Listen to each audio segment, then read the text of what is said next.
गदर 2 film की कहानी की शुरुआत में हमें दिखाया जाता है कि तारा सिंह का बेटा चरणजीत सिंह अब बड़ा हो चुका है। फिल्म में तारा सिंह का रोल सनी देओल निभा रहे हैं और चरणजीत सिंह का रोल उत्कर्ष शर्मा निभा रहे हैं। चरणजीत सिंह आर्मी में भर्ती हो चुका है और अभी उसकी ट्रेनिंग चल रही है। ट्रेनिंग खत्म होने के बाद चरणजीत सिंह अपने घर पर आया हुआ है और सनी देओल और अपनी मां सकीना के साथ रह रहा है। फिल्म में सकीना का रोल अमीषा पटेल निभा रही हैं। घर में खुशी का माहौल है क्योंकि तारा सिंह ने अपने बेटे की शादी पक्की कर दी है और चरणजीत सिंह की शादी सिमरत कौर से होने वाली है। अगले कुछ ही दिनों में चरणजीत सिंह की शादी होने वाली थी। तभी चरणजीत सिंह को खबर मिलती है कि भारत की पाकिस्तान के साथ लड़ाई शुरू हो चुकी है और अब उसे जल्द से जल्द अपनी ड्यूटी ज्वाइन करनी पड़ेगी। इसीलिए चरणजीत सिंह जल्दी से तैयार होकर अपनी ड्यूटी ज्वाइन करने के लिए निकल पड़ता है। उसकी मां सकीना उसे जाने से रोकती है और कहती हैं कि पहले तुम्हारी शादी हो जाए फिर चले जाना। लेकिन चरणजीत सिंह कहता है कि मैं अपने देश को छोड़कर अपनी खुशियों के बारे में नहीं सोच सकता। इतना कहकर चरणजीत सिंह अपने घर से चला जाता है।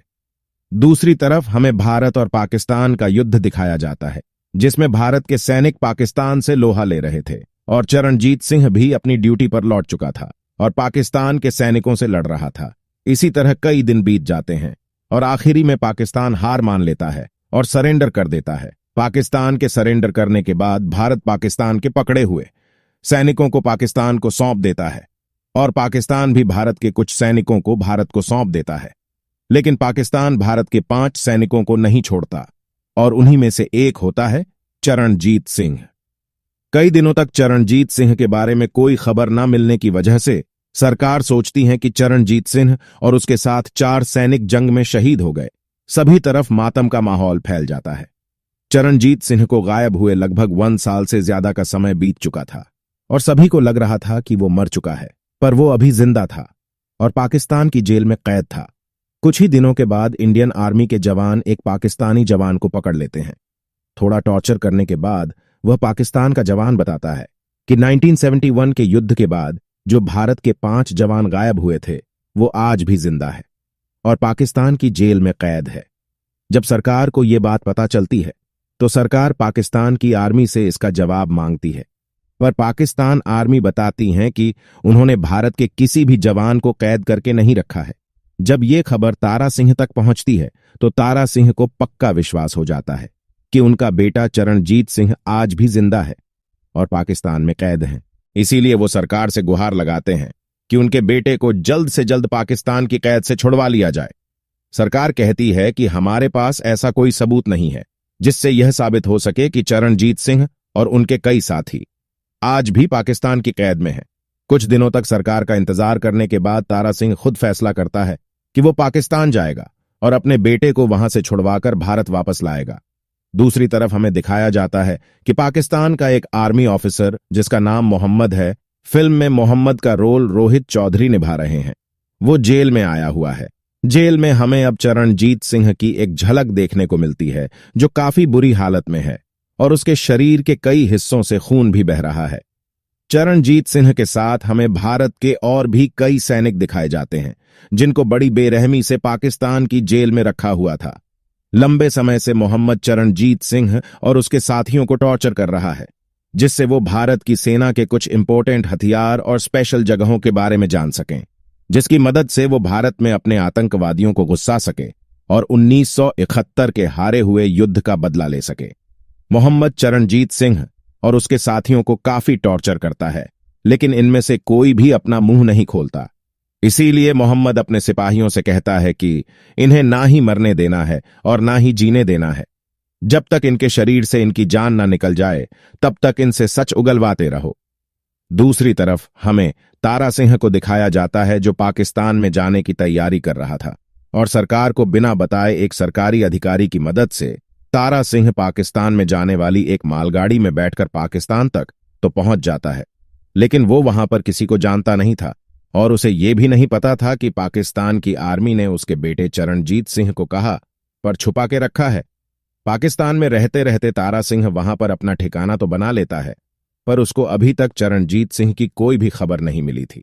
अपने बेटे चरणजीत सिंह का पता लगाने के लिए तारा सिंह अपने एक मुस्लिम दोस्त की मदद लेता है जो भारत और पाकिस्तान के बंटवारे के बाद पाकिस्तान में ही रह रहा था। तारा सिंह अपने दोस्त के घर पर जाकर उसको सारी बातें बताता है। तारा सिंह का वो दोस्त तारा सिंह का अपने बेटे के प्रति इतना प्यार देखकर उसकी मदद करने के लिए तैयार हो जाता है। तारा सिंह का मुस्लिम दोस्त तारा सिंह को कहता है कि मुझे यह तो नहीं पता है कि तुम्हारा बेटा चरणजीत सिंह पाकिस्तान की किस जेल में कैद है, पर मेरा एक अच्छा दोस्त पाकिस्तान की आर्मी में बड़ा अफसर है, उसको शायद पता होगा कि भारत के सैनिकों को पाकिस्तान की किस जेल में रखा जाता है। तारा सिंह का वो मुस्लिम दोस्त अपने उस बड़े आर्मी ऑफिसर दोस्त को अपने घर पर एक दिन खाना खाने के लिए बुलाता है। उस दिन तारा सिंह भी वहां पर मौजूद होता है। तारा सिंह बातों बातों में उस ऑफिसर से अपने बेटे की और उस जेल के बारे में पूछता है जहां पर उसको कैदी बनाकर रखा गया था। वो ऑफिसर बताता है कि भारत के पकड़े हुए आर्मी जवानों को पाकिस्तान की एक अंडरग्राउंड जेल में रखा जाता है जो हाई सिक्योरिटी एरिया में है। इस जगह पर आर्मी के अलावा किसी को भी नहीं जाने दिया जाता। तारा सिंह को अपने बेटे के ठिकाने का तो पता चल जाता है, लेकिन वहां तक पहुंचा कैसे जाए। तारा सिंह उस जेल में जाने का प्लान बनाने लगता है। तारा सिंह प्लान बनाता है कि वो रात में उस जेल में जाएगा और वहां पर पाकिस्तान की आर्मी की ड्रेस में जाएगा, तो उस पर कोई शक भी नहीं करेगा। कुछ ही दिनों के बाद तारा सिंह उस जेल में पहुंच जाता है।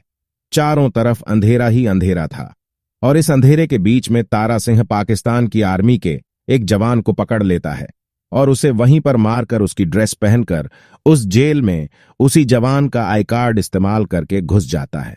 तारा सिंह जेल के काफी अंदर तक चला जाता है, पर किसी को उस पर शक नहीं होता।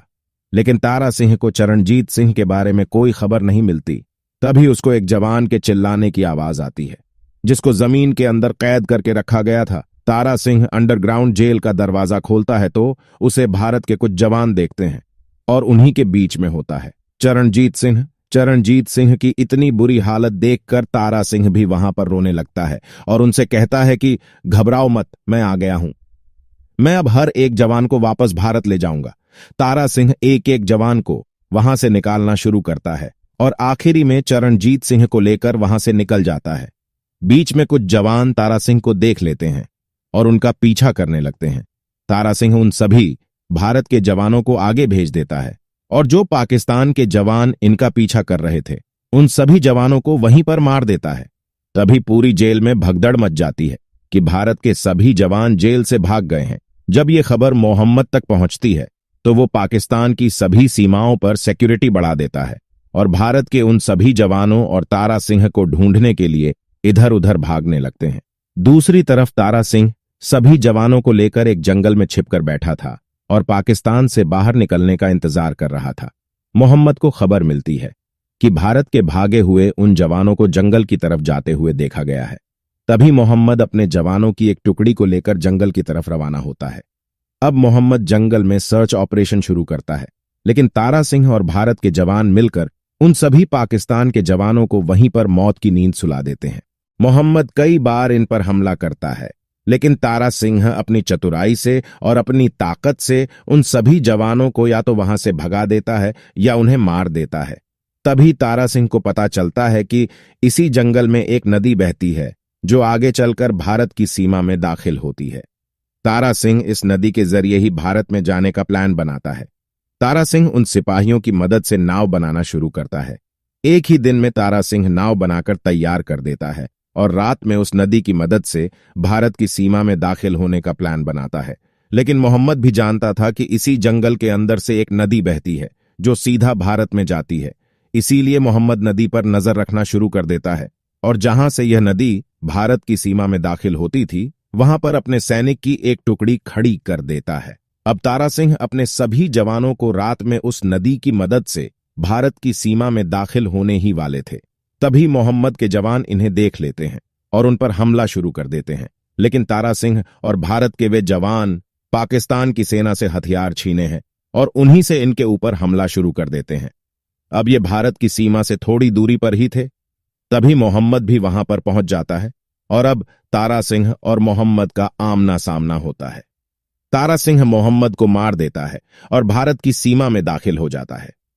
भारत की सीमा में दाखिल होते ही भारत की सेना इन्हें पहचान लेती है और इन सभी को वहां से सीधा अपने हेडक्वार्टर्स ले जाती है और फिल्म यहीं पर खत्म हो जाती है। तो कैसी लगी फिल्म की कहानी? अगर अच्छी लगी हो तो वीडियो को लाइक और चैनल को सब्सक्राइब करें। और गदर 2 के लिए आप कितने ज्यादा एक्साइटेड हो कमेंट करके बताओ। मिलते हैं अगले वीडियो में।